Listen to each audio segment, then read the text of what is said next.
আজিৰ দিনটো অলপ বিশেষ। মই আৰু ৰাণীৰ মাকে আমাৰ বাগানৰ পৰা একেবাৰে কোমল কচু পাত ছিঙি লৈ ঘৰলৈ গৈ আছো। আমি ইয়াক দুধ কচু বুলি কওঁ। আপোনালোকৰ ফালে ইয়াক কি বুলি কয় কমেণ্ট কৰি নিশ্চয় জনাব।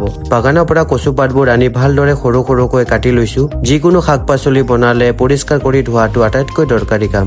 এতিয়া ইয়াত পিঁয়াজ, কেঁচা জলকীয়া, বেচন আৰু অলপ নিমখ দি দিছো। তাৰ পিছত অলপ পানী দি ভালদৰে মিহলাই ললো। একেবাৰে মছলা নিদিওঁ যাতে কচুৰ পাতৰ আচল সোৱাদটো ঠিকে থাকে। এতিয়া কেৰাহীটো গেছত বহাই ললো আৰু এইটো ৰিফাইন তেল মই মোৰ দোকানৰ পৰা আনিছো। তেলটো কেৰাহীত ঢালি অলপ গৰম হ'বলৈ থৈ দিলো। কেৰাহীত তেল গৰম হৈ গ'ল। এতিয়া এটা এটাকৈ মিশ্ৰণ দি পকৰাবোৰ ভাজিবলৈ লৈছো। এইফালে মই পকৰা ভাজি আছো, আনফালে ৰাণীৰ মাকে গছৰ পৰা তাজা নেমু পাৰি আছে চৰবত বনাবলৈ। চাওকচোন কেনেকৈ সোণালী ৰং ধৰি কুৰকুৰীয়া হৈ ওলাইছে। এতিয়া আহিল আটাইতকৈ ভাল মুহূৰ্তটো, টেষ্ট কৰাৰ সময়। বাহিৰত একেবাৰে কুৰকুৰীয়া আৰু ভিতৰত কোমল।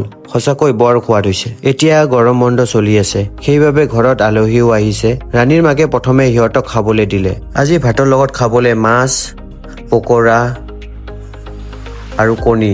বহু দিনৰ পিছত এনেকৈ বহি এসাঁজ খাই মনটো সঁচাকৈ ভৰি গ'ল।